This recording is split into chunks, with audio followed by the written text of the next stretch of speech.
किसान साथियों, अगर आप लोग भी गेहूं की फसल की खेती करते हो और उसमें अच्छी बढ़वार, अच्छी पैदावार और ग्रोथ के लिए आप लोग उसमें एनपीके तरल वाला जो एनपीके रहता है उसका स्प्रे करते हो, तो किसान साथियों आपको अपनी गेहूं की फसल में कब कौन सी स्टेज पर कौन सा एनपीके का स्प्रे करना है। क्योंकि जो एनपीके रहते हैं तो एनपीके कई तरह के रहते हैं। जो तरल वाला जैसे कि एनपीके 19-19, एनपीके 12-61-00, एनपीके 0-52-34 और एनपीके 00-50, कई तरह के जो एनपीके रहते हैं तो इनको अपनी गेहूं की फसल में आप लोग स्प्रे करते हो कि जिससे हमारी जो गेहूं की फसल है ना उसकी बढ़वार, ग्रोथ और दाना मजबूत बने, जिससे आपका जो उत्पादन है ना,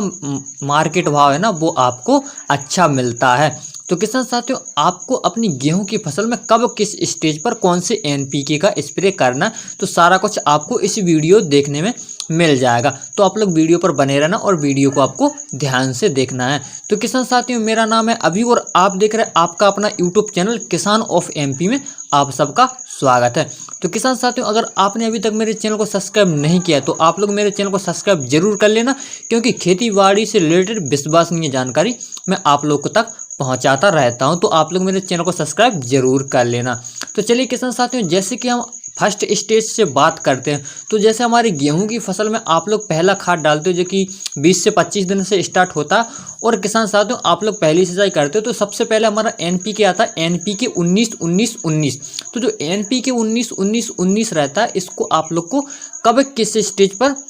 स्प्रे करना है। तो जो एनपीके 19-19-19 रहता है तो किसान साथियों आप लोग अपनी गेहूं की फसल में 25 से लेकर 30 दिन की जब आपकी गेहूं की फसल हो जाती है तब से लेकर के आप लोग 40 और 45 दिन की अवस्था तक आप लोग एनपीके 19-19 का स्प्रे कर सकते हो अपनी गेहूं की फसल में, जिससे हमारी जो गेहूं की फसल की जो बढ़वार, कल्लों का फटाव, ग्रोथ है ना, वो आपको अच्छा देखने के लिए मिलती है। अब किसान साथियों हम सेकेंड स्टेज की बात करें तो सेकेंड स्टेज जो हमारी रहती है 40 से लेकर के 60 दिन, यानी 45 से लेकर के 60 दिन पर आपको अपनी गेहूं की फसल में कौन से एनपीके का स्प्रे करना होता है, जिससे जो हमारी गेहूं की फसल है ना बढ़वार पर रहती है, तो हमारी गेहूं की फसल की जो बढ़वार है ना वो आपको अच्छी देखने के लिए मिलती है। तो आप लोग 45 से लेकर के 60 दिन पर कौन से एनपीके का स्प्रे कर सकते हो। तो इसके लिए किसान साथियों आपको एनपीके 12-61-00 का आप लोग अपनी गेहूं की फसल में 45 से लेकर 60 दिन की अवस्था में स्प्रे कर सकते हो।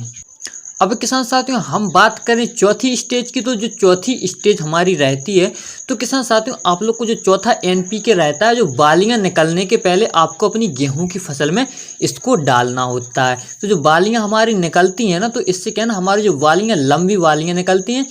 और जो तना रहता है वो मजबूत होता है और बालियां जो है ना लंबी आपको निकलती हैं और उसमें स्वच्छ दाना बनता है और जो फूल वगैरह रहते हैं तो वो भी इसमें अच्छा बनते हैं। तो किसान साथियों आपको अपनी गेहूं की फसल में तीसरी स्टेज पर एनपीके 0-52-34 का स्प्रे करना होता है, परंतु इसके साथ किसान साथियों आपको बोरोन भी ले लेना होता है। अब किसान साथियों जैसे आपकी जो गेहूं की फसल में जो चौथी स्टेज रहती है, जो बालियां निकलने के बाद किसान साथियों आपको अपनी गेहूं की फसल में इस एनपीके का स्प्रे करता है। जैसे आपकी जो गेहूं की फसल में बालियां निकल चुकी हैं तब आपको अपनी गेहूं की फसल में इस एनपीके का स्प्रे करना होता है, क्योंकि जो एनपीके रहता है तो एनपीके 00-50 का आपको अपनी गेहूं की फसल में बालियां निकलने के बाद यानी चौथी स्टेज पर स्प्रे करना होता है। जो एनपीके 00-50 है ना, आपकी जो गेहूं की फसल का दाना रहता है वो मोटा और मजबूत दाना इससे आपका बनता है और चमकदार दाना आपको इससे मिलता है, तो आपका मार्केट भाव और उत्पादन आपका बढ़ जाता है। यानी कि जो हमने आपको बता दी किस स्टेज पर आपको कौन से एनपीके का स्प्रे करना है। तो किसान साथियों आप लोग अपनी गेहूं की फसल में इन्हीं स्टेज पर सही समय पर सही एनपीके का स्प्रे करके आप लोग अपनी गेहूं की फसल से अच्छा उत्पादन ले सकते हो। तो किसान साथियों आशा करता हूं वीडियो आपको अच्छी लगी। वीडियो अच्छी लगी तो अपने दोस्तों में शेयर कर देना और आप लोग मेरे चैनल को सब्सक्राइब करना ना भूलें। और आपने अपनी गेहूं की फसल में एनपीके का स्प्रे किया है तो आप लोग अपनी गेहूं की वीडियो के कमेंट में आप लोग बता सकते हो कि आपने किस स्टेज पर कौन से एनपीके का स्प्रे किया है। तो दोस्तों मिलते हैं किसी अगली वीडियो में।